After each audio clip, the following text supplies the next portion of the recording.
Jadi diceritakan Al-Habib Hasan bin Ahmad Baharun rahimahumullah, beliau ini sebelum adanya pesantren Darul Lugha wa Da'wah memang sudah menjadi pendidik sejati.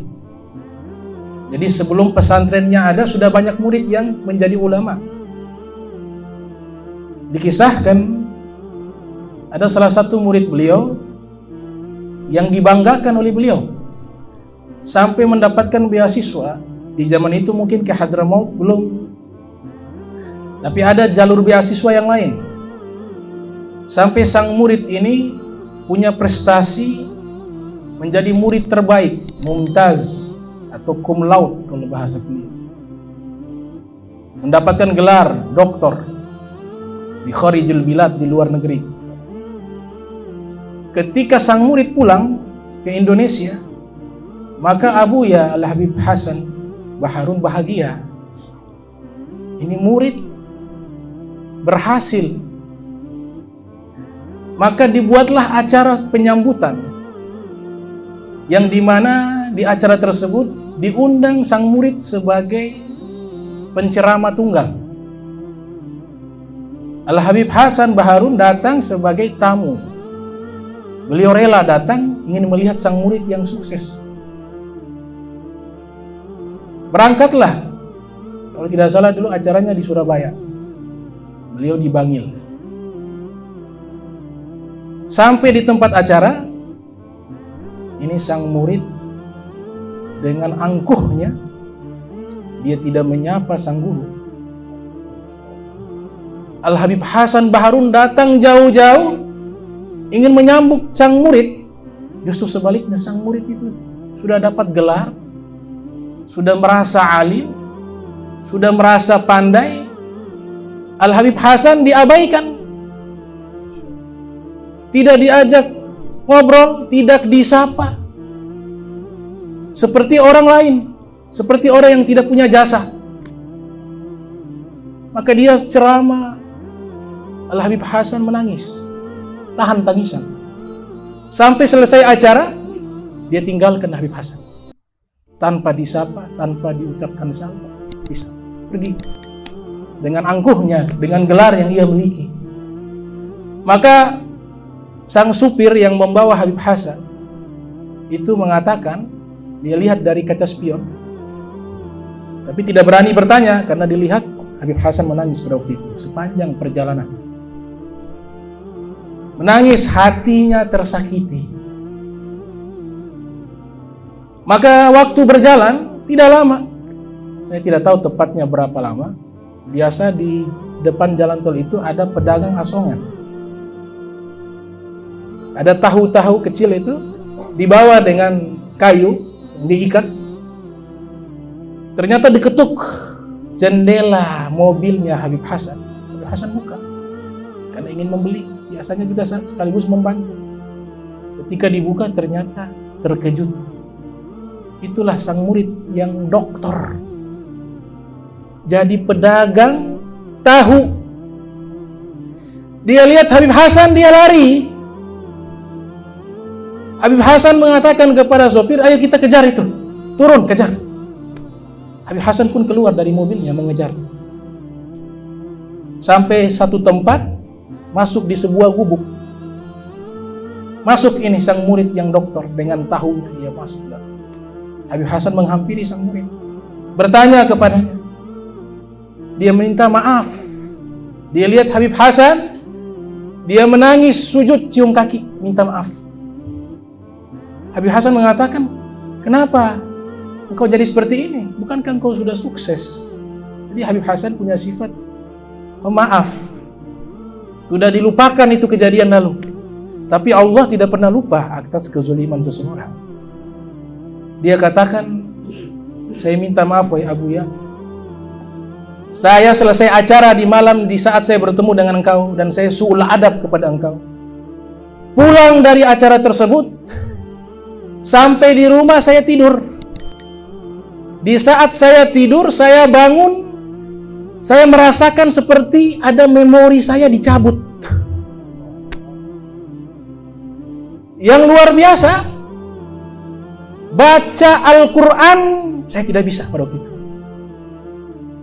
Heran dia, Al-Quran dibaca tidak paham, bingung dia ambil Iqra, alif, ba, ta, tha, jim, dia lupa setiap huruf. Kenapa? Allah cabut. Mudah bagi Allah mencabut ilmu, dan mudah bagi Allah memberikan ilmu. Al-Imam Al-Mawardi, Abul Hasan Ali ibni Husain ibn Habib Al-Mawardi, seorang tokoh besar dari mazhab Syafi'i, pengarang kitab Al-Ahkamu Sultaniyah, yang lahir tahun 364 Hijriah, meninggal 450 Hijriah. Beliau kutip syair dalam kitab Adabuddin wa Dunya, kitab beliau. Al-Qarib bi'adawatihi ba'id, Al-Qarib bi'adawatihi ba'id, Al-ba'id bimawaddatihi qarib. Ada kalanya orang yang dekat dengan ulama, dekat dengan aulia, tapi dalam hatinya punya kebencian, tidak ada cinta, tidak ada ta'zim, maka dia dijauhkan oleh Allah. Walaupun di sampingnya ada wali kutub. Ada kalanya orang yang jauh jarak memisahkan dia, tapi dalam hatinya kecintaan kepada seorang ulama, maka Allah akan dekatkan hubungan mereka. Al-Imam Abdul Wahhab Sya'rani rahimahumullah, yang lahir 898 Hijriah, meninggal 976 Hijriah, dalam kitabnya Al-Anwarul Qudsiyah fi Ma'rifati Qawaid Sufiyah, beliau mengutip pendapat ulama yang menyatakan, man qala li syekhihi lima la yuflihu abada. Siapa yang mengatakan kepada sang guru, kenapa begini, kenapa begitu, maka orang ini tidak akan sukses selama-lamanya. Itu hanya ucapan, tidak akan sukses. Bagaimana kalau menyakiti hati sang guru? Maka ini haul, substansi daripada acara haul, perayaan haul ini adalah mengenang sang guru. Yang pertama, jasa-jasa sang guru, jasa-jasanya ulama. Fa inna dzikra tanfa'ul mu'minin, karena peringatan itu memberikan manfaat bagi orang-orang beriman.